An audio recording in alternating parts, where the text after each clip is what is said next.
Good day, and thank you for standing by. Welcome to the fourth quarter Ally Financial Inc. earnings conference call.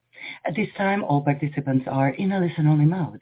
After the speaker's presentation, there will be a question-and-answer session.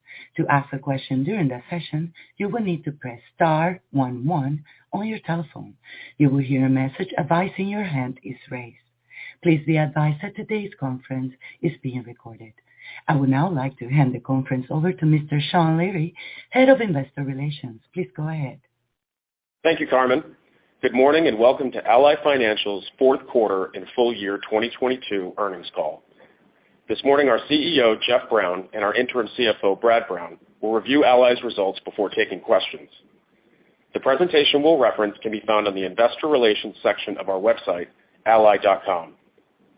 Forward-looking statements and risk factor language governing today's call are on slide 2. GAAP and non-GAAP measures pertaining to our operating performance and capital results are on slides 3 and 4. As a reminder, non-GAAP or core metrics are supplemental to and not a substitute for U.S. GAAP measures. Definitions and reconciliations can be found in the appendix. And with that, I'll turn the call over to JB. Thank you, Sean. Good morning. We appreciate you joining us to review our fourth quarter and full year results. I'll start on page number 5. Full year adjusted EPS of $6.06, core ROTCE of 20.5%, and revenues of $8.7 billion reflected another year of solid financial results. ROTCE was approximately 16%, excluding the impact of OCI. We completed $1.7 billion of share repurchases over the course of the year, and this week our board approved a first quarter 2023 common dividend of 30 cents per share. We built businesses that are nimble and able to pivot against a fluid backdrop. We maintain healthy levels of capital, reserves, and liquidity, which position us well for this dynamic environment. Within auto finance, consumer originations of $46 billion were sourced from 12.5 million applications across more than 23,000 dealer relationships. The average originated yield of 824 basis points expanded 114 basis points on a full year basis.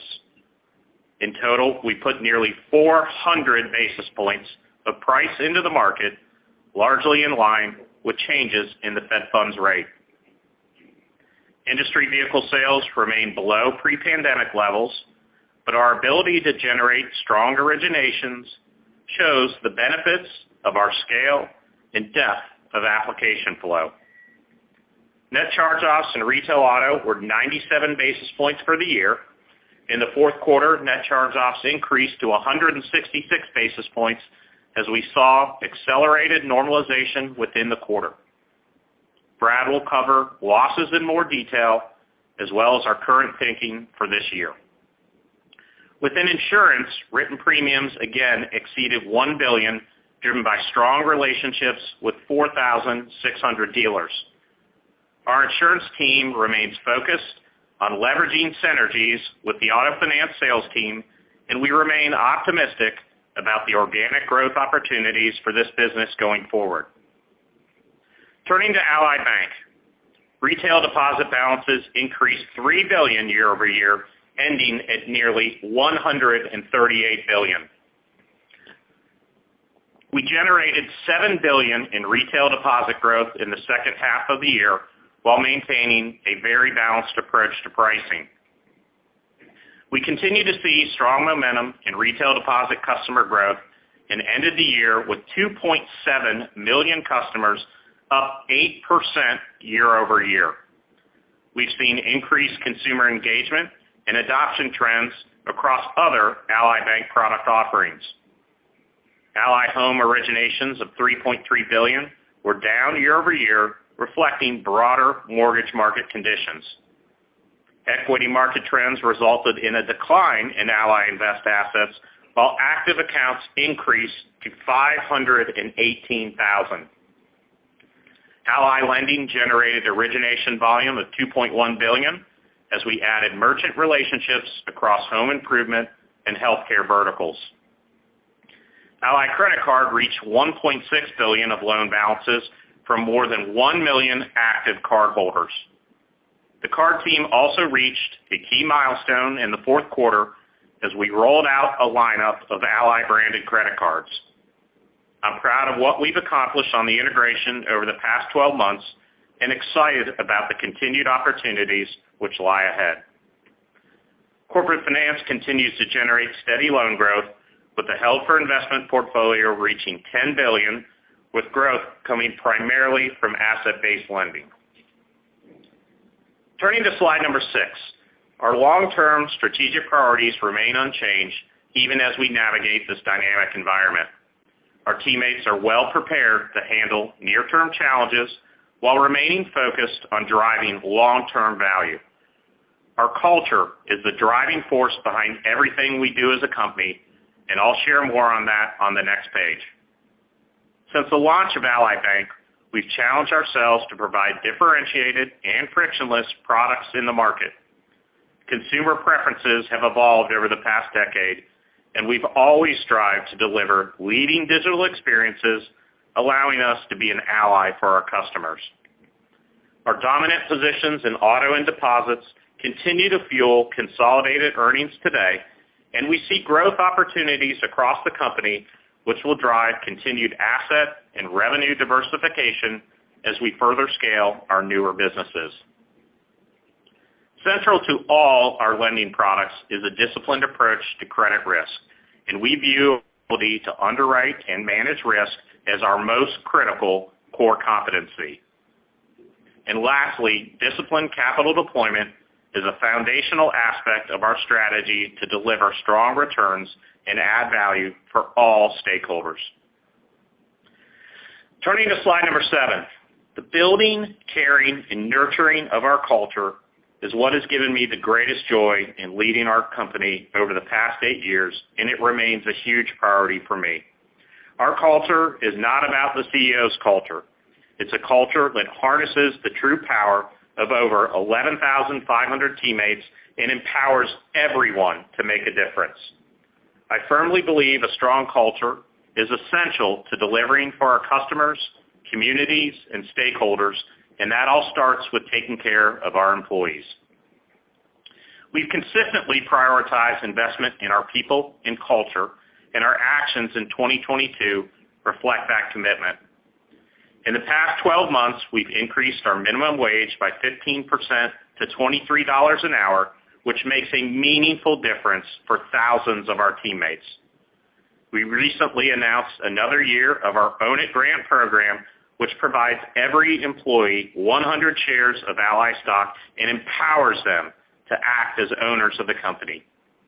We've expanded mental health benefits for employees and their families this year and expanded upon our benefits for new parents. The investments that we've made and our deliberate focus on culture has resulted in a highly engaged workforce. We're in the top 10% of companies when it comes to employee engagement and well above industry averages.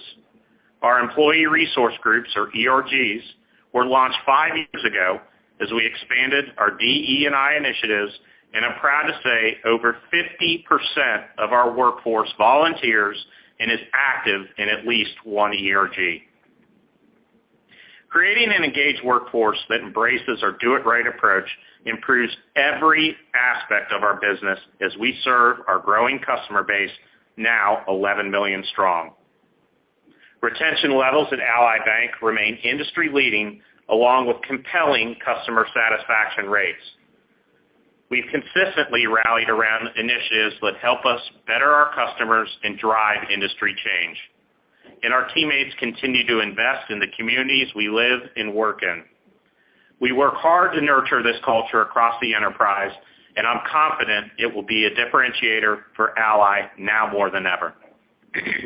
Let's turn to slide number 8. Before diving into the fourth quarter details, I'd like to highlight Ally's multi-year strategic and financial transformation, which demonstrate the steady execution and strong performance over a longer lens than a quarter or two. In nearly 10 years as a publicly traded company, we've consistently worked to remain a disruptor and execute against our long-term priorities which has resulted in sustained improvements in operational and financial results.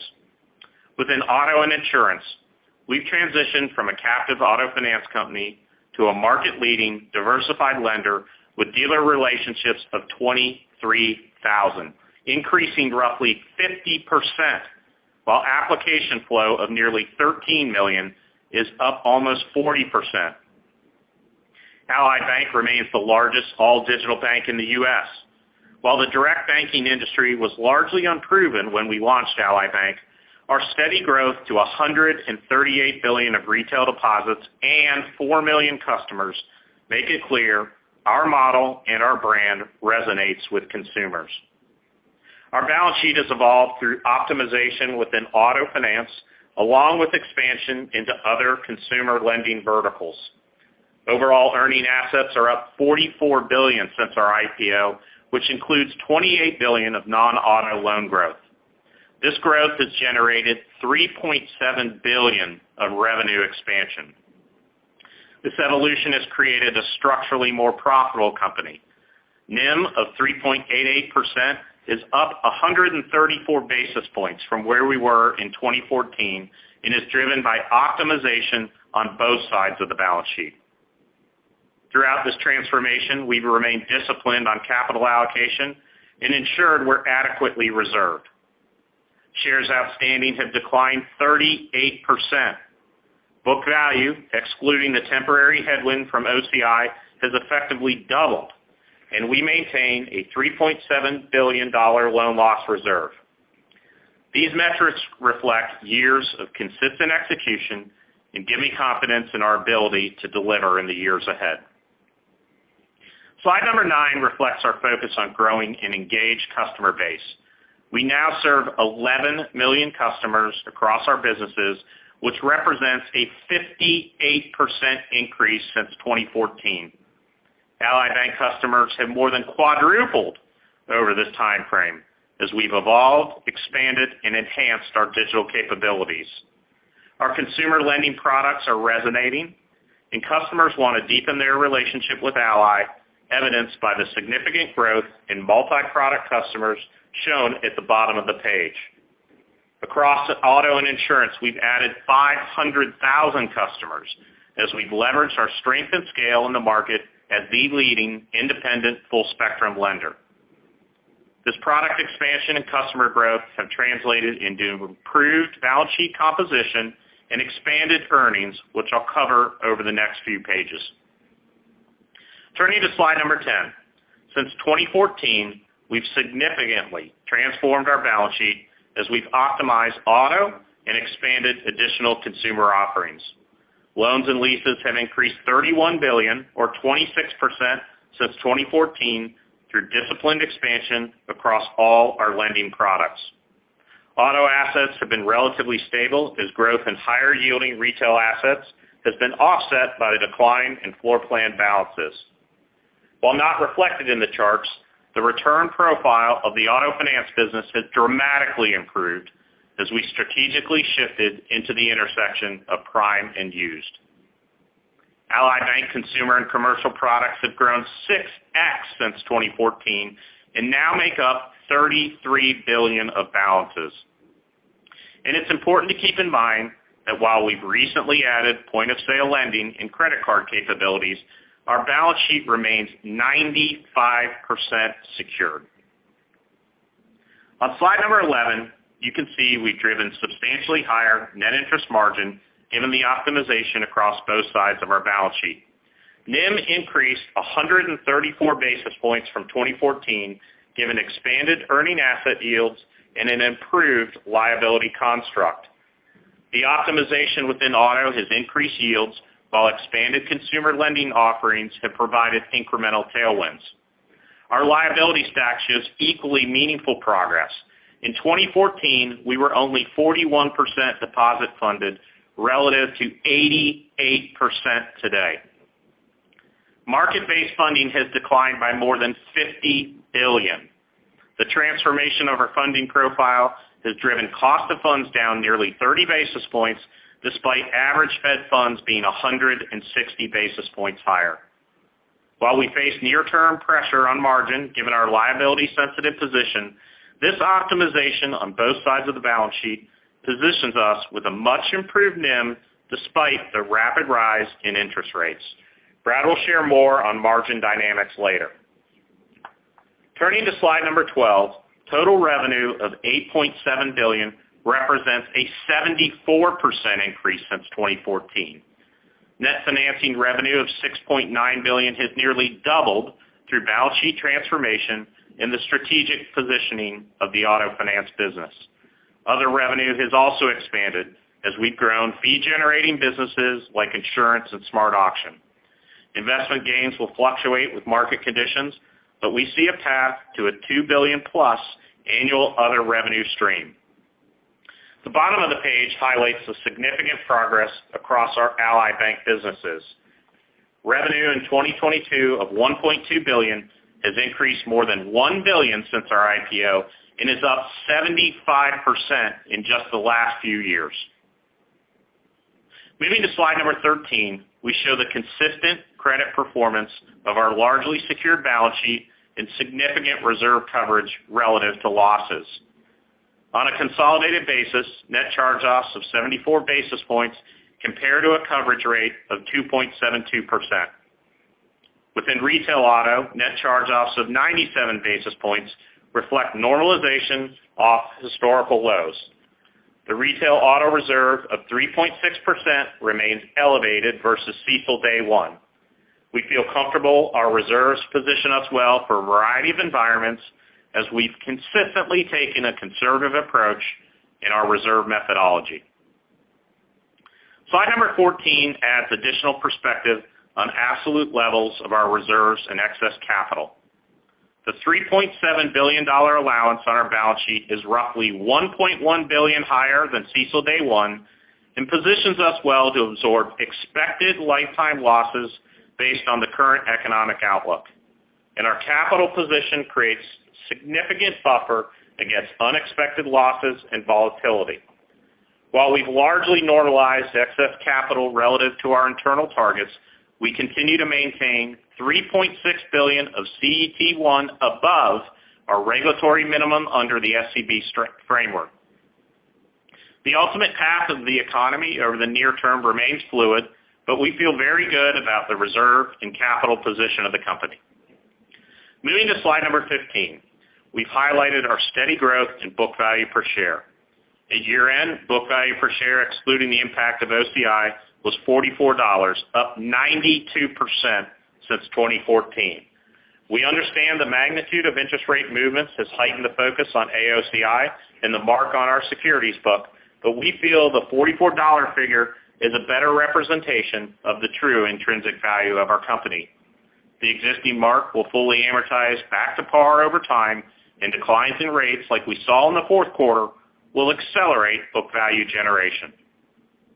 The bottom of the page shows the progress we've made in buying back shares at levels below the intrinsic value of the company. Since the inception of our repurchase program in 2016, shares outstanding are down 38%, creating significant value for long-term holders. We recognize there's a lot of focus on our earnings trajectory over the next few quarters, but it's important to consider the tailwinds that have been created by a fundamental transformation over the past several years. And with that, I'll turn it over to Brad to cover our detailed financial results. Thank you, JB. Good morning, everyone. I'll begin on slide 16. Net financing revenue, excluding OID, of $1.7 billion was up slightly year over year, driven by continued strength in origination volumes and auto pricing, higher funding costs given the rapid increase in short-term rates, partially offset through our hedging position, and growth in unsecured consumer products. Adjusted other revenue of $478 million reflected continued momentum across our insurance, smart auction, and consumer banking businesses. Elevated investment gains in 2021 drove the year-over-year decline. Provision expense of $490 million reflected the continued normalization of credit and modest reserve build to support loan growth and to reflect the evolving macro environment. Non-interest expense of $1.2 billion reflects investments in our growing businesses and in technology. As we mentioned during our last call, the fourth quarter included a $57 million charge consisting of the final impact of the termination of our legacy pension plan. Results also reflect the tax impact related to that termination, which drove $60 million of tax expense and increased the tax rate in the quarter by approximately 14 percentage points. GAAP and adjusted EPS for the quarter were 83 cents and $1.08 respectively. Moving to slide 17, net interest margin excluding OID of 3.68% decreased 14 basis points year over year and 15 basis points quarter over quarter. The impact of rapid increases in short-term rates and the repricing dynamics of our balance sheet creates some near-term margin pressure. We still see NIM troughing around 3.5%, which I'll cover in more detail shortly, and remain confident in our ability to return to a 4% margin over time. Fourth quarter NIM benefited from continued increases in retail auto originated yields, declining retail auto prepayment activity, and growth within our commercial and unsecured consumer lending segments. Total loans and leases are up nearly $16 billion versus prior year, while declines in cash and securities resulted in total earning asset growth of roughly $9 billion. Earning asset yield of 6.24% grew 65 basis points quarter over quarter and 149 basis points year over year, reflecting a continuation of trends we've highlighted previously, including strong originated yields within retail auto, growth in higher yielding assets, and more than $40 billion of floating rate exposures across the loan and hedging portfolios. Retail auto portfolio yield expanded 33 basis points from the prior quarter due to continued increases in originated yields and a decline in prepayments, which have been pressuring yields since mid-2021. Including the impact of hedges, yields reached 7.98%, up 69 basis points quarter over quarter, and we expect yields to migrate toward 9% throughout 2023. Similar to the prior quarter, commercial portfolio yields expanded as their floating nature benefits from higher rates. Turning to liabilities, cost of funds increased 84 basis points quarter over quarter and 170 basis points year over year. The increase in deposit costs was in line with what we shared last quarter and reflects higher benchmark rates and a competitive direct bank market for deposits. Slide 18 provides incremental detail on our outlook for margin. We continue to expect near-term compression and NIM to trough around 350 basis points, assuming the forward curve and a Fed funds peak of 5%. In retail auto, we added 395 basis points of price into the market in 2022 and are currently originating loans in the 10% range. On the deposit side, our OSA pricing has moved up 280 basis points as of year-end. So prices in retail auto were 115 basis points in excess of what we passed through on OSA. Despite that pricing momentum, the timing dynamics we've highlighted previously will remain a margin headwind until we get through the Fed tightening cycle. Similar to the last quarter, the bottom of the page highlights the two largest drivers of our NIM trajectory. Retail originated yields were 9.57%, and given the portfolio yield is still more than 150 basis points lower than originated yields, we see meaningful portfolio expansion ahead. By the fourth quarter of 2023, we expect portfolio yield will increase to roughly 9% without assuming any incremental pricing actions on new retail auto originations. The bottom right shows the evolution of retail deposit pricing. At year-end, our OSA was priced at 330 basis points, while average retail deposit costs in the quarter were just over 240 basis points. Deposit pricing has remained dynamic and competitive, and incremental betas were a little higher in the fourth quarter. And while we're not providing a specific outlook for OSA pricing, we continue to see a 3.5% NIM trough in a scenario where liquid deposits go to 375 basis points. Clearly, there is a range of possible outcomes, but we feel very good about our overall NIM trajectory. Turning to slide 19, our CET1 ratio remained at 9.3% as earnings supported $2 billion in RWA growth. In 2022, we executed $1.7 billion of share repurchases as we continue to normalize excess capital. Additionally, we announced a dividend of 30 cents per share for the first quarter. We remain disciplined in our capital allocation and currently maintain $3.6 billion of CET1 in excess of our SCB requirements. Our priorities remain focused on maintaining prudent capital levels amid continued uncertainty while investing in our businesses and supporting our customers. Let's turn to slide 20 to review asset quality trends. Consolidated net charge-offs of 116 basis points reflected the combination of normalization and seasonality. Comparisons to the prior year and pre-pandemic periods are influenced by the addition of unsecured lending, which added 11 basis points. I'll provide more color on retail auto credit shortly, but trends remain generally in line with our expectations. We are closely monitoring performance trends across the portfolio to inform tactical actions and risk tolerance as we continue to manage through credit normalization. In the bottom right, 30-day delinquencies increased due to typical seasonality and have normalized back to 2019 levels. 60-day delinquencies are elevated versus 2019 given strategic shifts in collection practices, but we continue to see favorable flow to loss rates. We expect continued increases in delinquencies and are closely monitoring consumer health and the impact of persistent inflation on spending and savings trends. The investments we've made within servicing and collections over the past few years will enhance our ability to communicate with and support our customers.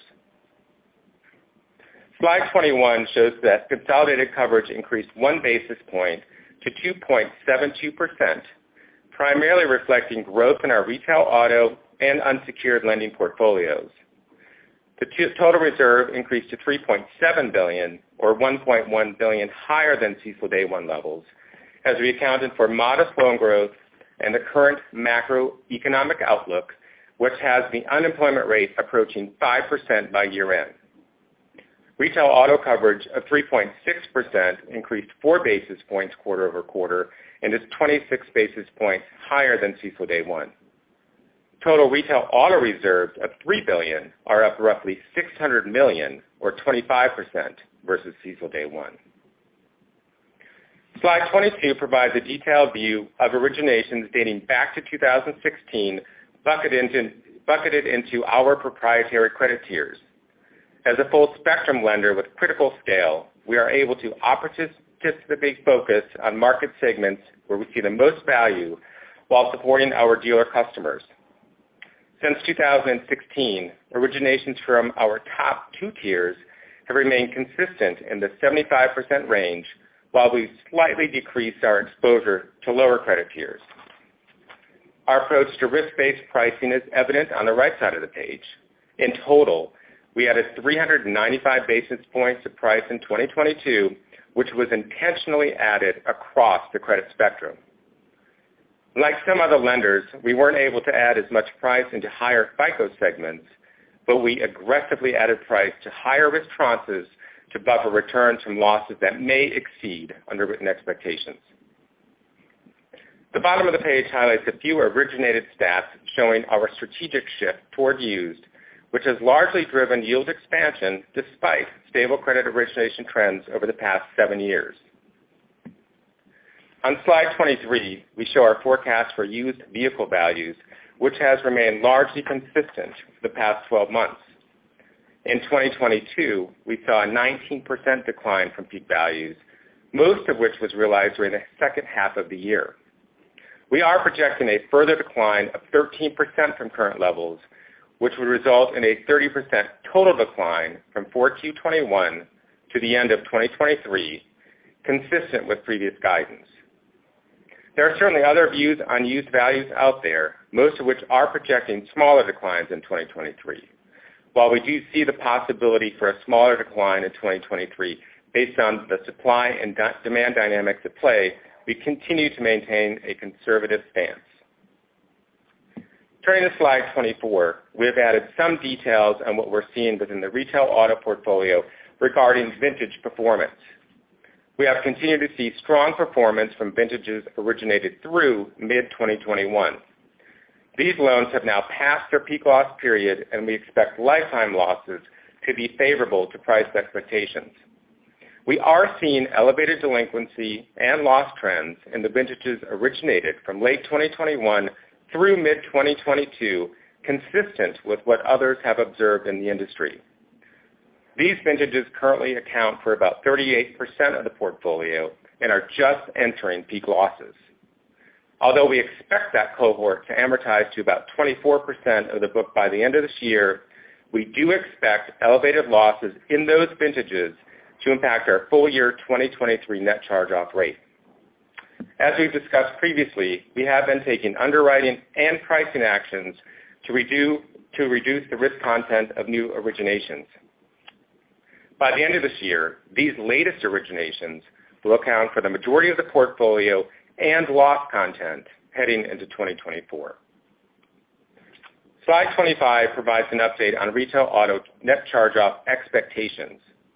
Our 2023 net charge-off outlook assumes a mild recession in 2023, along with a 13% further decline in used values just discussed. Loss performance in December was consistent with what we expect on a normalized basis, and we assume full normalization of the portfolio in first quarter of 2023. Peak losses on the late 2021 and early 2022 vintages and increasing unemployment drive elevated losses late in the year and a full year 2023 net charge-off rate of around 1.7%. The bottom of the slide provides perspective on how we currently expect losses to materialize throughout 2023. We've also included historical references which have shown similar seasonality. Overall, expected losses are up approximately 30 basis points from those periods and are slightly elevated relative to what we'd expect for the normalized risk profile of our originations. We expect 2023 to continue to be a very dynamic environment and will continue to be transparent about what we're seeing and our current expectations for the year. On slide 26, we've laid out various actions we've taken throughout 2022 to mitigate risk on new originations and how we're prepared to manage credit through the cycle by focusing on what we can control. Front-end actions, including modifying decision strategy, implementing pricing increments, and curtailing risk, help to ensure we're originating loans at adequate risk-adjusted returns. Maintaining appropriate staffing levels through the cycle and investing in digital capabilities proactively positions us to handle normalized credit conditions. Moving now to Ally Bank on slide 27. Retail deposits of $138 billion increased $3.8 billion quarter-over-quarter, reflecting continued growth and solid inflows from traditional banks. Total deposit balances of $152 billion increased $6 billion quarter-over-quarter, driven by incremental growth from broker deposits. Given the continued momentum across the deposit franchise, we're currently 88% deposit funded. We delivered our strongest quarter of customer growth since the second quarter of 2020, adding 85,000 new customers in the fourth quarter, our 55th consecutive quarter of growth. Since we founded Ally Bank, balance growth and retention have been foundational aspects of our retail deposit strategy. We continue to lead the industry with a 96% customer retention rate. Customer acquisition, especially within the younger generations, is noteworthy. The customer demographics in the bottom right highlight the long-term opportunity we have to deepen relationships by being part of our customers' financial journey from the early stages.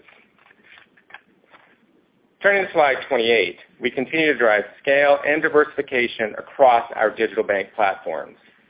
Deposits continue to serve as the primary gateway to our other banking products, which enhance brand loyalty, drive engagement, and deepen customer relationships. The strength of our brand allows us to build on current momentum across our newer consumer lending products. Ally Invest continues to increase depth and strength of customer relationships at Ally Bank. The percentage of new accounts opened by existing customers remains above 70%. Card balances of $1.6 billion are derived from 1 million active customers, reflecting our strategy of low and grow credit lines. Ally lending balances of $2 billion highlight the momentum across healthcare and home improvement verticals. And we continue to see balanced opportunity for accretive growth in these portfolios as they currently comprise less than 5% of our earning assets. Let's turn to slide 29 to review auto segment highlights. Pre-tax income of $437 million was a result of continuing pricing actions, as well as balanced growth within the retail and commercial auto, offset by higher provision. The increase in provision expense versus the prior year reflects historically lost performance in 2021. Looking at the bottom left, originated retail auto yield of 9.57% was up 82 basis points from the prior quarter, reflecting significant pricing actions. As mentioned previously, we put nearly 400 basis points of price into the market in 2022 and are continuing to see solid flows with originated yields above 10%. This drove further expansion of the portfolio yield, and we expect this to continue over the medium term given the strength and scale of our franchise. The bottom right shows lease portfolio trends. Despite the decline in used values, gain per unit was up quarter-over-quarter given the decline in lease and dealer buyouts. Turning to slide 30, we continue to realize the benefits of our leading agile platform underpinned by a high-tech and high-touch model. Consistent application flow shown in the top left enables us to be selective in what we approve and ultimately originate.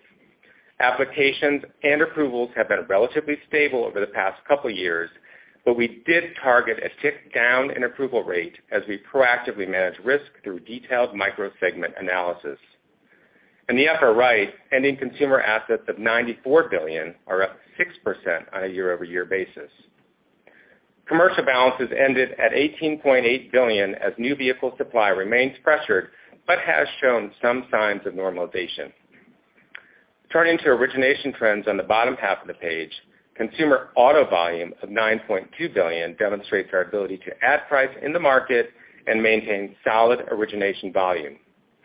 This culminated in full-year originations of $46 billion.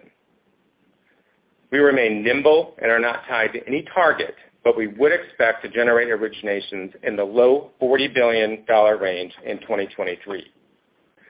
Lastly, used accounted for 60% of originations in the quarter, while non-prime declined to 7% of volume, given ongoing risk management and seasonal trends. Turning to insurance results in slide 31, core pre-tax income of $52 million decreased year-over-year from the impact of lower investment gains given the market backdrop. Total written premiums of $285 million increased year-over-year, but still reflect headwinds from lower unit sales and inventory levels across the industry. Last quarter, we shared some context on how our proactive approach and dealer relationships were able to limit losses related to Hurricane Ian. We continue to see favorable results and expect minimal loss content as shown in the bottom left chart. Going forward, we remain focused on leveraging our significant dealer network and holistic offerings to drive further integration of insurance across auto finance. Turning to corporate finance on slide 32. Core income of $67 million reflected disciplined growth in the portfolio and stable credit trends. Net financing revenue was driven by higher asset balances as well as higher benchmarks as the entire portfolio is floating rate. The loan portfolio is diversified across industries with asset-based loans comprising 55% of the portfolio and a first lien position in virtually 100% of exposures. Our $10.1 billion HFI portfolio is up 31% year-over-year, reflecting our expertise and disciplined growth within a highly competitive market.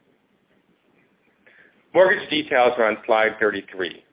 Mortgage generated pre-tax income of $19 million and $170 million of DTC originations, reflecting tighter margins on conforming production and effectively zero demand for refinancing activity. Mortgage is an important product for our customers who value a modern and seamless digital platform. We're focused on a great experience for our customers, but refrain from any specific volume targets. Before closing, I'll share a few thoughts on the outlook for 2023. On slide 34, we show key drivers of expected 2023 expense growth. While headline expenses are projected to grow roughly 6%, it's important to look a little closer at the details. Roughly half of the year-over-year growth is comprised of non-discretionary items, including an industry-wide increase in FDIC fees and insurance expenses, primarily commissions, which have a direct offset in revenue and weather losses. Growth also includes increased costs to ensure we're able to provide leading service to our customers, support continued credit normalization, and manage loss exposure. The remaining increases in expenses consist of variable costs directly tied to revenue growth, like servicing and acquisition costs in auto and card, and long-term investments across the enterprise, like cyber. So what you traditionally think of as discretionary expenses are driving approximately 1-2% of expense growth in 2023. We acknowledge the revenue headwinds present this year and remain very focused on efficient expense deployment. Slide 35 contains our financial outlook as we see it today. Clearly, the dynamic environment makes it harder than ever to provide granular guidance, but we remain committed to transparency.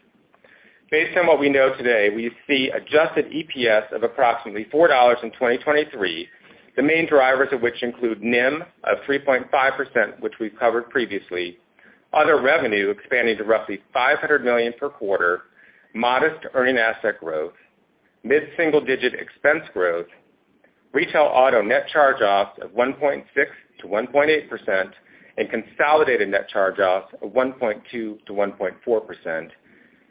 And finally, a tax rate in the 21 to 22% range, slightly favorable versus our historic average, given ongoing tax planning strategies. We've also provided our thoughts on earnings trajectory beyond 2023. We expect earnings expansion over the next several years as NIM moves past the trough and migrates toward 4%. Based on what we know today, we can see a path to that $6 as early as 2024, but obviously several variables will ultimately dictate the pace of EPS expansion. We continue to view mid-teens as the return profile of the company based on all the structural enhancements we've made over the past several years. We acknowledge 2023 will be a very dynamic year given macroeconomic headwinds and volatility, but we're confident in our ability to continue to execute and drive long-term profitability. And with that, I'll turn it back to JB. Thank you, Brad. I thought I'd close by highlighting several of my near-term priorities. First and foremost is credit risk. As I've said before, our ability to underwrite and manage credit risk is our core competency. I'm confident the investments we've continued to make in risk management position us well to navigate this fluid environment. The bar on cybersecurity risk management continues to move higher, and we're committed to protecting our customers from external threats. I'm thankful for the talent of our CIO and CISO and the broad cyber teams that exist at Ally. Taking care of our people and maintaining a purpose-driven culture is even more important during periods of heightened uncertainty. Our continued emphasis on essentialism will drive operating efficiencies over time. While we are focused on tactically navigating this dynamic environment in the near term, we're committed to continuing to execute on our long-term priorities. And finally, we must live our name and be an ally now more than ever. We're going to support our dealer, corporate finance, and consumer bank customers. Staying true to our name and promise has driven our unique growth and retention of customers. I remain incredibly proud to lead our company, and over time, I'm confident these priorities will serve us well and deliver value for all stakeholders.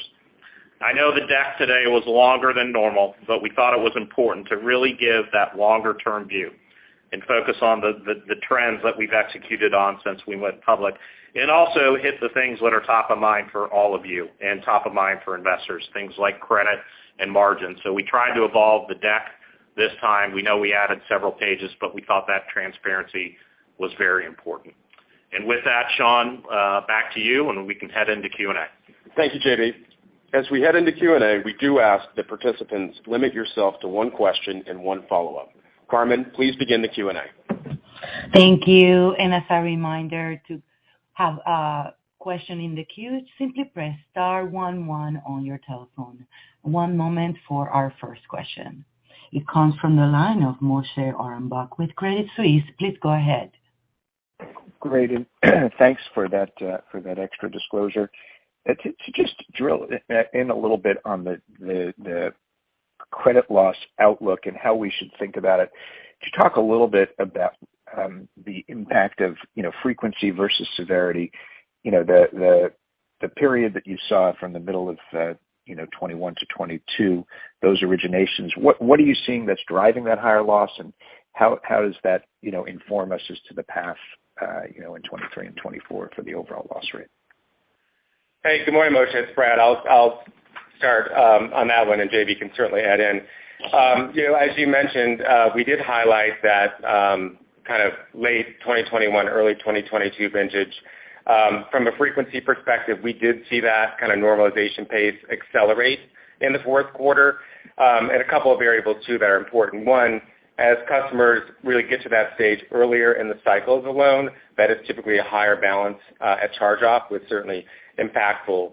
And then as well, as noted, we did see some acceleration in used car values in the late part of the year, which were also impactful. As we think, forward certainly into 2023 here, as I mentioned, that vintage was about almost 40% of the book at the end of the year. As that continues to normalize, we'll work that through the system here in 2023. And I think that will, as we mentioned, be impactful to the 1.7 rate that we highlighted as well. But then at the same time, we've taken, as noted, significant actions tactically around risk management and trimming some of the risks that we see, particularly around micro segmentation, which has really reduced the loss expectations on that, more recent book. And then couple that with the really strong outperforming back book, it really kind of gives us comfort there in terms of that range. And then ultimately, the macro environment is certainly impactful.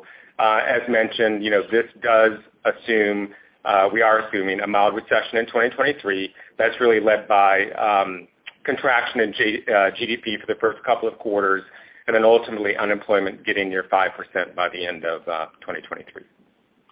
Great, thanks. And the margin outlook is roughly consistent with where you had been, although rates have moved up a little bit more. What has countered that? Has it been the yield on auto? I mean, I think your performance this quarter was a little better than we had been expecting. You talk a little bit about what drove, what how we should think about what's happened on the yield side, I guess. Yeah, sure. Well, and I go back to all the enhancements that JB highlighted at the beginning. Structurally, that is continuing to be, a significant part of the expansion, just generally from an overall company and balance sheet perspective. I would say that retail portfolio yield continues to expand. I think those levels I think have been a little bit underestimated as well.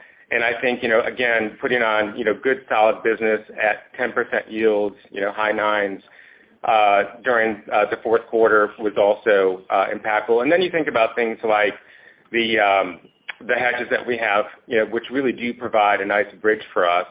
As you think about the increase in Fed funds in the fourth quarter, 125 basis points was dramatic.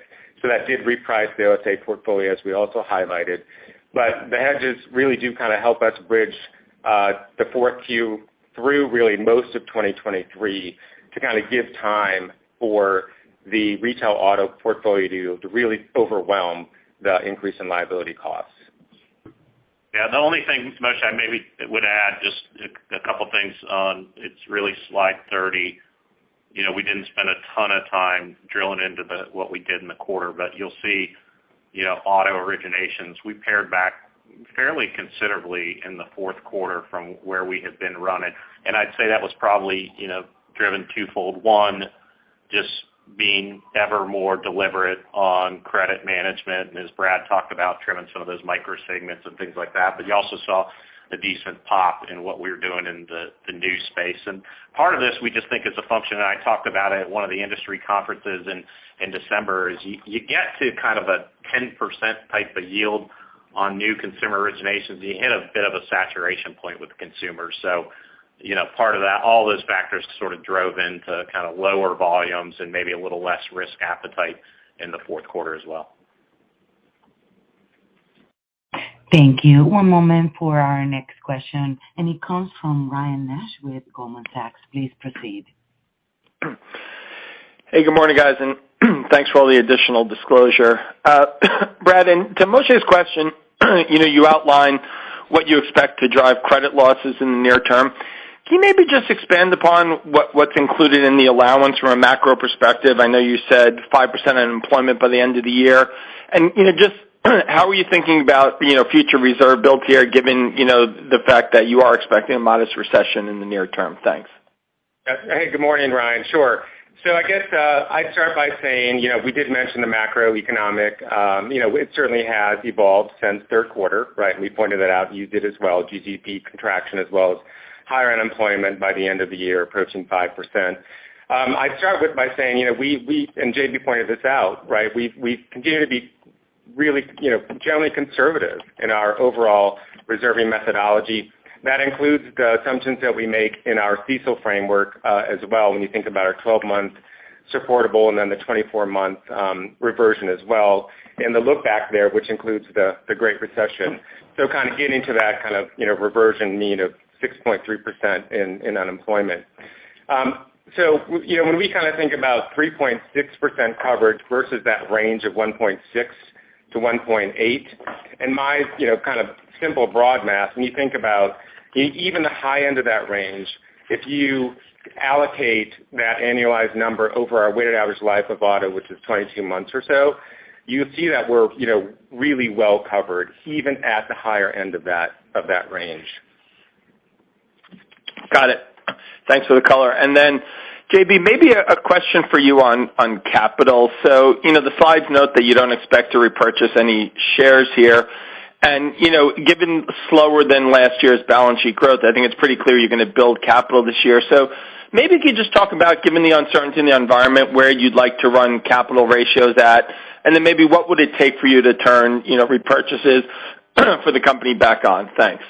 Yep, sure, Ryan. So, it's kind of we alluded to. We're close to sort of running at our internal target, which is 9%-ish. And so we've been aggressive buyers of the shares. Got ourselves paying a reasonable dividend today. I think just in light of what a fluid environment, dynamic environment, challenging, whatever you want to call it, we think the prudent thing right now is not to plan for incremental buybacks, but to the extent we get clarity, to the extent whatever we head into and it becomes a mild recession and we start generating incremental capital, I think we'd look to restart the buyback program at some point in the future. And so that was using that word currently was very much by design. I mean, I think what we see today, the prudent things to not plan for it, but look, I think we've shown we are aggressive buyers of our shares when we feel they're undervalued, and we certainly would say that today. And so, to the extent we get more and better clarity, it would not be unreasonable to assume we begin again. Thank you. One moment for our next question, please. And it comes from the line of Bill Carcache with Wolfe Research. Please proceed. Thanks. Good morning. Your presentation materials go a long way towards addressing some of the major debates on your stock, so let me add my thanks. I wanted to follow up on your credit comments. Based on what you see today, would you expect NCOs to peak in 2023, or could we see peak NCOs going out until 2024?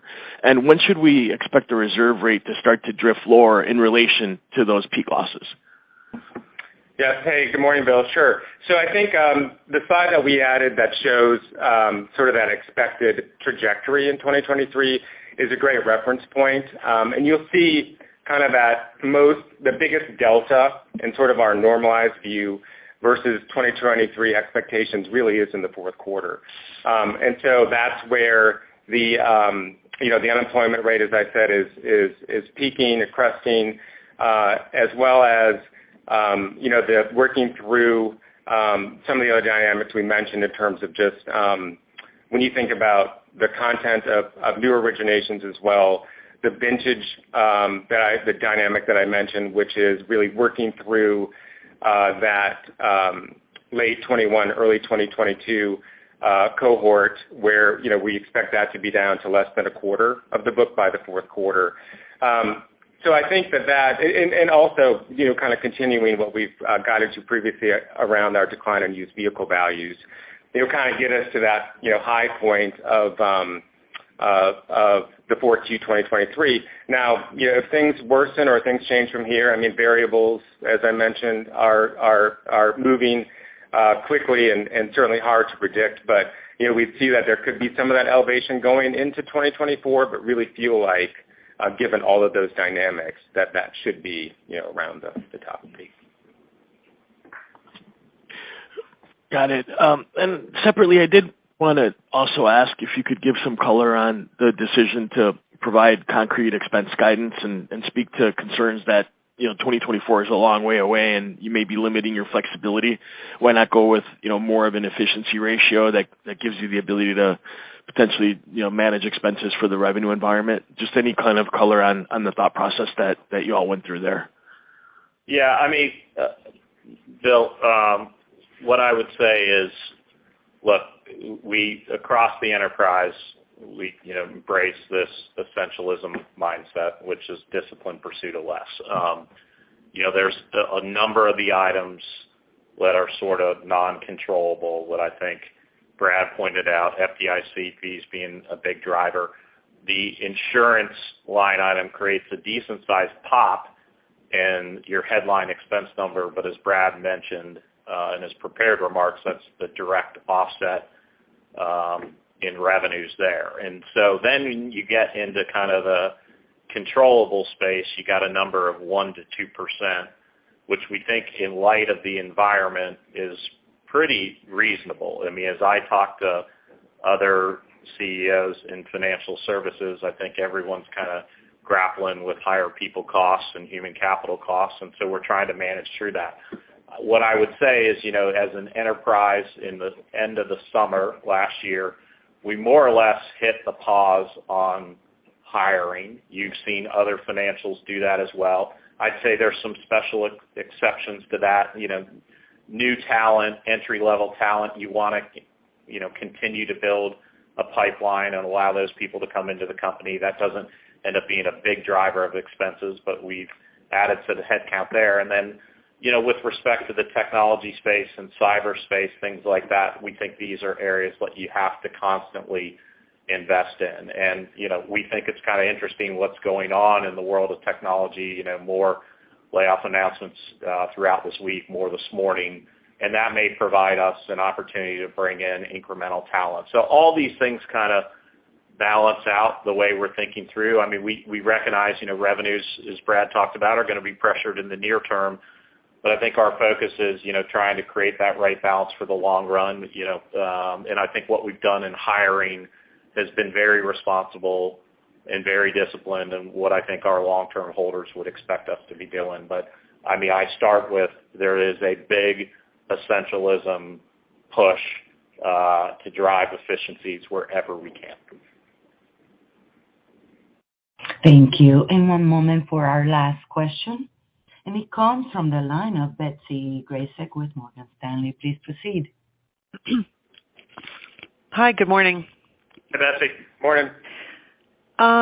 Two questions. One, just wanted to dig in a little bit on the guide for how you're thinking about the OSA rate and the NIM and all that. And I know that you indicated there were, several different scenarios and a range of potential outcomes. So can you help us understand how you're thinking about working through the scenario where, perhaps OSA rate becomes a little more competitive than what you're baking in to, the baseline that you've got here?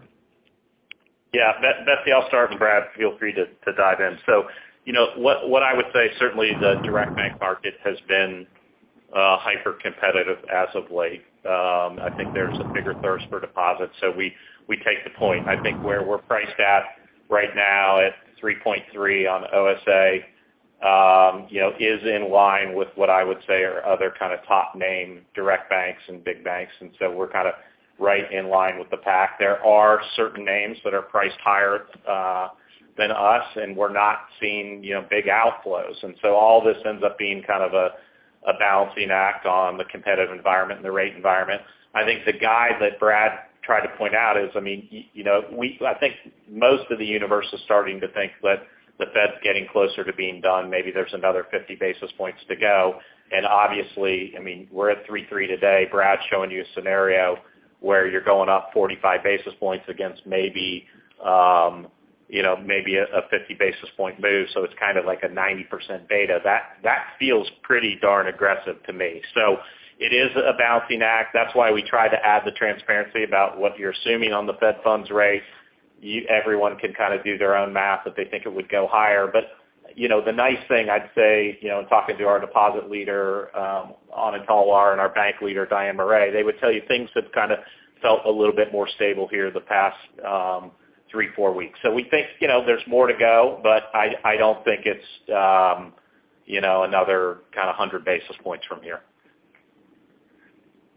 Okay, got it. And then separately, same kind of theme, how should we think about the impact on loss rates if used car prices fall more sharply than what you have baked in?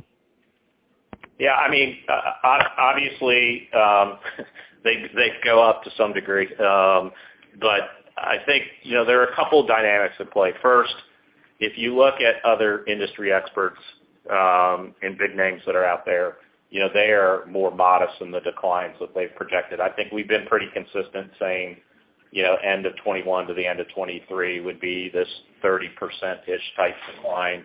We saw a little more than that last year, but as Brad's showing you've got probably 13 basis points of decline embedded here. I think the other factor that's out there is there were about 11 million less cars produced over the past sort of 3 years. And so we think that provides some structural support. We always try to take a more conservative view, but the way I would think about the range of risk is, maybe it's another 5% decline in used car prices, and that would represent kind of a couple basis points of incremental NCOs. So it's fairly well in there. Yes, could it be worse? But we think that's probably a little bit unlikely from here. Okay, great. Thanks so much for the time. Appreciate it. You got it, Betsy. Thank you. Great. Thank you, everyone. That's all the time we have for today. If you do have additional questions,